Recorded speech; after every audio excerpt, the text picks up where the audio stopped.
Bismillahirrahmanirrahim.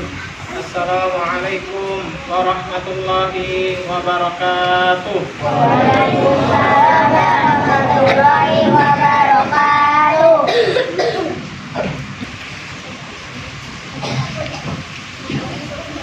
Innal hamdalillah nahmaduhu wa nasta'inuhu wa nastaghfiruh wa na'udzu billahi min shururi anfusina wa min sayyiati a'malina.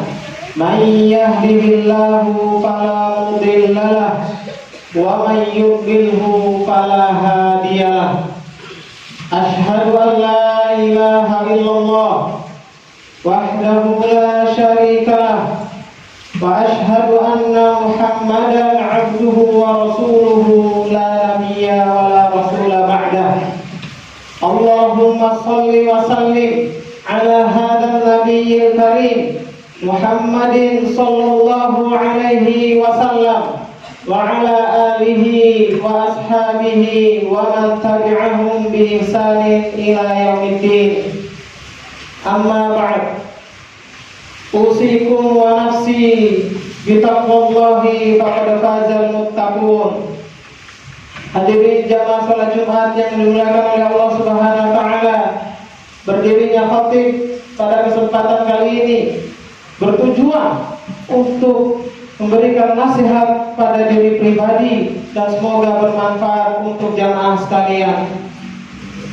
Marilah kita selalu meningkatkan iman kepada Allah Subhanahu wa taala dalam wujud ketakwaan kita dalam melaksanakan berbagai macam ketaatan yang telah diperintahkan oleh Allah Subhanahu wa taala dan menjauhi apa-apa yang telah Allah larang. Sebagaimana Allah Subhanahu wa taala berfirman, "Ya ayyuhalladzina amanu taqullaha haqqa tuqatih wa la tamutunna illa wa antum muslimun." Wa fi ayatin ukhra, "Ya ayyuhan nasu taqu rabbakumul ladzi khalaqakum min nafsin wahidah wa khalaqa minha zawjaha wa batha minhuma rijalan katsiran wa nisaa'a wattaqullaha alladzi tasaaluna bihi wal arham innallaha kana 'alaikum raqiba." Hadirin jamaah salat Jumat yang dimuliakan oleh Allah Subhanahu wa taala, pada kesempatan yang singkat siang hari ini khatib ingin mengangkat sebuah tema, yaitu walakinnakum tasta'jilun. Akan tetapi kalian sering terburu-buru. Tema ini menjadi inspirasi dari kehidupan yang kita jalani di dunia ini. Ya. Sifat ini, siapa yang tidak pernah merasakan untuk selalu terburu-buru, tergesa-gesa, baik dalam berdoa, baik dalam harapan dan cita-citanya. Maka inilah yang menjadi tema pada siang hari ini, dan tidak lain ini adalah sebuah hadis yang insya Allah akan kita baca pada siang hari ini. Hadis ini dibawakan oleh sahabat mulia Qais an Khabbab bin Arad radhiyallahu anhu qala, "Syakawna ila Rasulillah sallallahu alaihi wasallam." Khabbab bin Arad, sahabat mulia, suatu ketika datang mengunjungi Rasulullah sallallahu alaihi wasallam untuk mengadukan apa yang telah terjadi dalam momen kehidupannya. Ya. Kalau kita lihat asbabul wurud, kalau Al-Quran asbabul nuzul, adapun hadis adalah asbabul wurud. Khabbab di suatu momen, ya, beliau ini adalah sahabat mulia. Ya, beliau adalah seorang budak, tapi di lain sisi memiliki keahlian dalam pandai besi. Ya. Jadi beliau ini pandai besi. suatu ketika majikannya mengetahui, mendengar bahwa ternyata Khabbab bin Arat, budaknya itu telah beriman kepada Allah, telah mengikuti ajaran Nabi Muhammad SAW. Maka ketika itu juga dia bertanya, wahai Khabbab, benarkah engkau telah mengikuti ajaran Muhammad? Ya. Benarkah engkau telah sobat? Sobat itu artinya keluar dari ajaran menyembah berhala. Kalau kita kan murtad, ya, keluar dari ajaran Islam. Kalau istilah orang kafir Quraisy, sobat. Maka dia mengatakan, sesungguhnya aku telah beriman kepada Tuhan Muhammad, dan Muhammad adalah utusan Allah Subhanahu wa taala.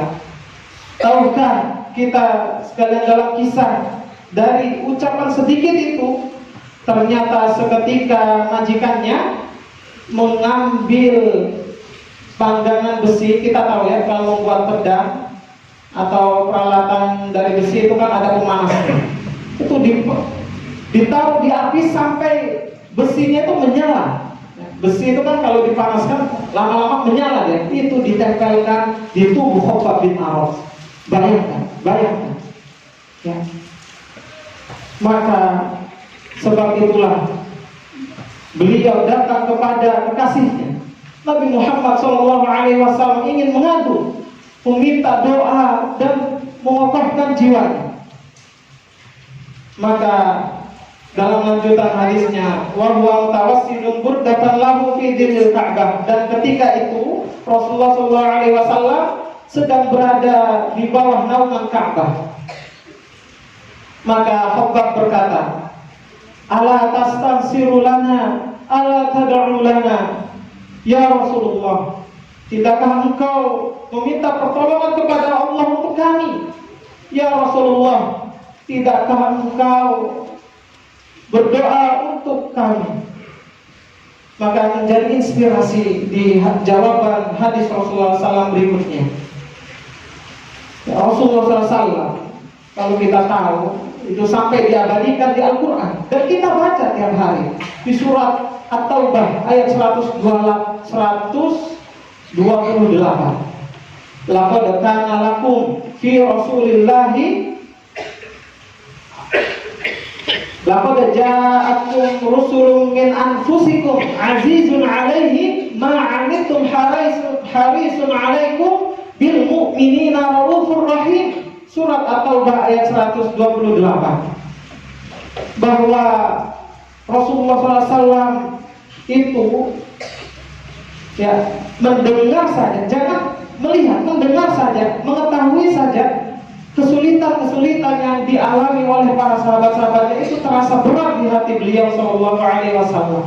Beliau juga merasakan penderitaan, kesulitan yang dialami oleh para sahabat. Bahkan Rasulullah SAW sangat peduli, harisun 'alaikum. Beliau sangat peduli, bahkan beliau selalu menginginkan keselamatan untuk para sahabatnya, baik di dunia dan di akhirat. Akan tetapi kita lihat apa yang dijawab oleh Rasulullah SAW dari apa yang telah ditanyakan oleh sahabat Khabbab bin Arat radhiyallahu ta'ala. Rasulullah SAW bersabda, qad kana man qablakum, telah ada dulu sebelum kalian, yu'khadur rajulu fayughfar lahu fil ard. Dulu pernah ada wahai Khabbab, orang diculik, ditangkap, lalu dibuatkan lubang galian untuknya. Fayuj'alu fiha, lalu dia ditaruh di lubang galian tersebut. Fayuja'u bil minsyari, dan diambilkan gergaji besi. Fayudau ala ra'sihi, dan ditaruh di atas kepalanya. Fayuja'alu nisfaini, dan gergaji yang dari besi itu yang berada di atas kepala memotong, terbelah kedua kepala laki-laki tersebut. Rasulullah SAW memberikan contoh yang lain. Wa yumshatu bi amshatil hadidi, ada orang juga yang disisir dengan sisir yang terbuat dari besi. maduna lahmihi wa 'azmihi, dan disisirkanlah sisir besi tersebut hingga daging dan tulang terpisah. Tapi apa? Fala yasudduhu dzalika 'an dinihi. Tetapi dengan kondisi-kondisi seperti itu, dia tidak pernah meninggalkan keimanan. Dia tidak pernah mengeluh. Dia tidak menukarkan keimanan, ketakwaannya kepada Allah untuk dia bisa selamat sementara hanya di dunia. Wallahi, kata Rasulullah SAW dalam lanjutan sabda beliau Sallallahu Alaihi Wasallam, wallahi la yatimanna, Rasulullah sampai bersumpah demi Allah, la yatimanna hadzal amru hatta yasira raqib min sam'a ila hadramaut la yukhafu illa Allah. Demi Allah, akan datang masa kaum muslimin hidup dalam kondisi damai. Ketika mereka berjalan dari Son'a sampai Hadramaut, meskipun seorang diri tidak ada yang akan mengganggunya. Son'a Hadramaut ini jaraknya sekitar 600 km. Jarak sejauh itu akan aman. Tidak ada lagi hal-hal yang ditakutkan yang pernah terjadi dialami oleh para sahabat dan terbukti. Di lanjutan hadisnya di penutup, walakinnakum tasta'jilun, akan tetapi kalian orang yang suka terburu-buru. Hadirin jamaah sekalian, hadis ini mengingatkan pada kita pelajaran besar. Terkadang kita sering terburu-buru, sering tergesa-gesa, sehingga sampai-sampai kita mengabaikan perintah-perintah Allah Subhanahu wa Ta'ala, atau sampai kita bersuuzon, na'udzubillah, kepada Allah Subhanahu wa Ta'ala. Maka dari perjalanan hidup kita belum pernah merasakan sakit yang pernah dialami oleh para sahabat, atau dari yang pernah digambarkan oleh Rasulullah SAW dalam hadis ini. Kesulitan-kesulitan kita tidak seberapa, tapi bagaimana keimanan kita kepada Allah, bagaimana semangat juang kita dalam menjalankan perintah-perintah Allah dan menjauhi segala larangannya. Begitu banyak nikmat-nikmat yang telah Allah berikan pada kita, tetapi kita masih saja sering mengeluh, masih saja na'udzubillah sampai kita bersuuzon, sampai merasa ujian kita adalah ujian yang paling berat. Ingatlah wahai saudaraku, ketika Zainab binti Jahsh, istri Nabi Muhammad SAW, ini ada yang diajarkan oleh Rasulullah, tapi perlu kita pelajari. Ketika Zainab binti Jahsh mengadukan permasalahannya kepada Rasulullah SAW dan beliau merasa cemas, maka Rasulullah SAW mengajarkan suatu kalimat. Wahai Zainab binti Jahsh, ucapkanlah la ilaha illallah. Ucapkanlah la ilaha illallah. Maka terkadang ada orang yang berkata, wahai Ustaz, saya sudah berzikir, saya sudah mengucapkan la ilaha illallah, tetapi kenapa juga kesulitan belum menyingkir dari kehidupan saya? Mengapa solusi juga belum datang? Mengapa justru kejadian-kejadian yang tidak saya inginkan masih terjadi? Maka hadirin jamaah sekalian, sesungguhnya Rasulullah SAW mengucapkan la ilaha illallah bukan hanya untuk diucapkan di lisan saja. Lafaz ini bukan hanya diajarkan untuk hanya diucapkan di lisan kita saja. Lain daripada itu, perlu kita resapi bahwa ketika kita mengucapkan la ilaha illallah, maka kita harus sadar bahwa kita adalah hamba Allah.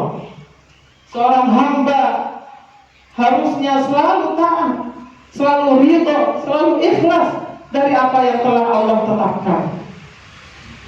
Kita boleh berdoa, kita boleh berharap, tapi jangan sampai doa yang sudah kita panjatkan, doa yang sudah kita selalu lantunkan, kalimat zikir la ilaha illallah, kalimat tauhid ini tidak berbekas dalam hati kita. Maka setelah kita tahu bahwa kita adalah hamba Allah, maka tugasnya apa? Kita tahu seorang hamba kepada Allah tugasnya adalah beribadah. Maka ketika dia sudah beribadah kepada Allah SWT, harusnya sudah tenang. Ya, ketika dia menghadapi masalah, lalu dia ucapkan la ilaha illallah, dan dia sadar dia adalah seorang hamba yang memiliki tugas untuk taat beribadah kepada Allah, maka hendaknya dengan itulah dia tenang. Maka bisa jadi apa yang dia cemaskan itu tidak terjadi, atau yang dia cemaskan terjadi, tapi dia sudah dalam lindungan Allah Subhanahu wa Ta'ala. Bukankah Allah ya dalam hadis Rasulullah SAW ajarkan, ihfadillah yahfadka, barang siapa menjaga hak Allah adalah untuk diibadahi, maka Allah akan menjaga kita. Dan ingatlah dalam hadis qudsi, inni haramtu dzulma ala nafsi, sesungguhnya aku Allah. Dalam hadis qudsi ini, sesungguhnya aku Allah, maksudnya mengharamkan atas diriku untuk berbuat zalim. Maka sebuah perbuatan zalim, jika Allah tidak kabulkan doa kita, Allah pasti kabulkan doa kita. Maka hadirin sekalian, perlu kita 3 hal, poin singkat saja yang perlu kita sadari ketika kita sudah berdoa memohon, memanjatkan harapan kita pada Allah Subhanahu wa Ta'ala. Yang pertama, sebagaimana hadis Rasulullah SAW, ud'ullaha wa antum muqimuna bil ijabah. Berdoalah kalian kepada Allah dan kalian yakin bahwa doa kalian pasti diijabah oleh Allah. Karena terkadang ketika kita berdoa, kita melihat diri kita, masa iya ya saya bisa. Kita ingin sesuatu, tapi habis itu kita lihat kita, emang saya bisa ya? Kanker stadium 4, emang bisa ya sembuh dia? Padahal sudah stadium 4. Yang perlu dicatat ketika kita berdoa kepada Allah, lihatlah kepada siapa kita meminta. Kepada Allah yang Maha Kuasa, kepada Allah yang memiliki segalanya. Maka jangan sampai ada keraguan ketika kita meminta berdoa kepada Allah Subhanahu wa Ta'ala. Dan yang kedua adalah janganlah sampai kita bersuuzon. Jangan sampai kita berprasangka buruk kepada Allah. Kita coba lihat surat Al-Fat ayat 6. Allah Ta'ala berfirman, wa yu'adziballahu al-munafiqina wal munafiqati wal musyrikina wal musyrikati dhannina billahi dhannas saw 'alaihim dairatus saw. Surat Al-Fat ayat 6, Allah Ta'ala berfirman, Allah akan mengazab orang-orang munafik, baik laki-laki dan perempuan. Orang-orang musyrik, baik laki-laki dan perempuan. Apa karakter mereka yang digambarkan sini? Dhannina billahi dhannas saw. Mereka memiliki prasangka kepada Allah dengan prasangka yang buruk. Jadi ternyata salah satu karakter orang-orang munafik adalah orang-orang yang berprasangka buruk kepada Allah Subhanahu wa Ta'ala. Maka hindari, jauhi sifat suuzon. Kita hamba, kita sudah melaksanakan perintah, sudah berdoa, kita sabar. Wallahu ya'lamu wa antum la ta'lamun. Allah Maha tahu dan kita tidak mengetahui apa-apa. Allah pasti mengabulkan doa kita. Dan yang terakhir adalah hendaklah kita membangun hubungan yang baik, meningkatkan kualitas ketakwaan kita pada Allah Subhanahu wa Ta'ala.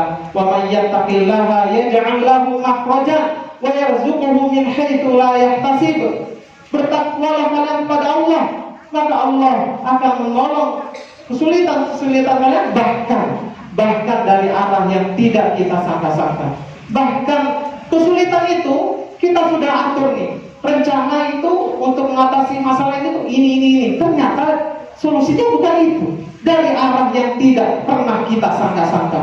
Itulah, maka jangan meremehkan ketakwaan kita kepada Allah. Jangan meremehkan zikir kita kepada Allah. meremehkan doa kita kepada Allah Subhanahu wa taala. Karena itulah yang menjadi sumber menyelesaikan berbagai macam masalah yang kita hadapi di dunia. Aqulu qouli hadza wa astaghfirullah li wa lakum wa li sairil muslimina wal muslimat fastaghfiruhu innahu huwal ghafurur rahim.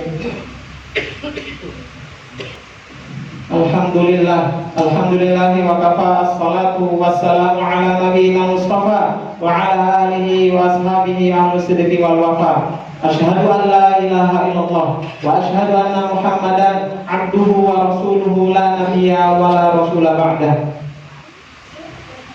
Ya ayyuhalladzina amanu taqullaha wa qulu qawlan sadida yuslih lakum a'malakum wa yaghfir lakum dhunubakum wa may yuti'illaha wa rasulahu faqad faza fawzan 'azima. Hadirin jamaah sekalian yang dimuliakan oleh Allah Subhanahu wa taala, banyak firman-firman Allah yang sudah kita tahu, kita baca, kita juga tahu artinya. Barang siapa yang bertakwa pada Allah dan berkata jujur, Allah akan selesaikan masalah-masalah kita dan Allah akan ampuni dosa-dosa kita.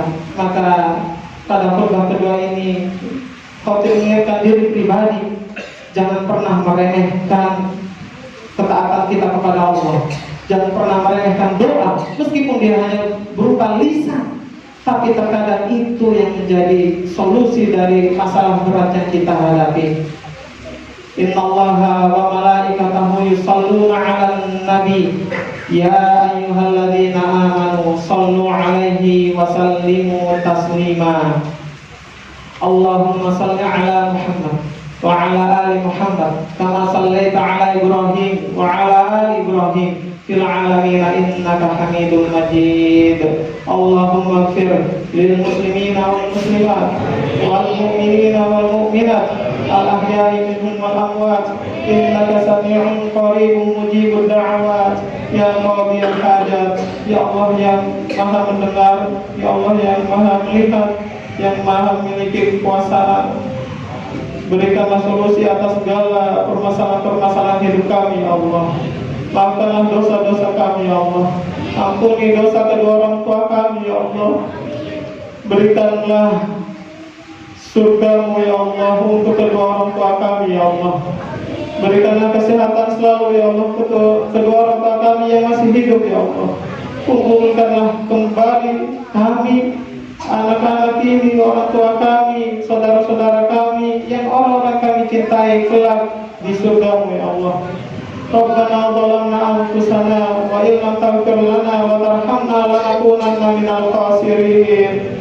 Rabbana hab lana min azwajina wa dhurriyyatina qurrata a'yun waj'alna lil muttaqina imama. Rabbana atina fid dunya hasanah wa fil akhirati hasanah wa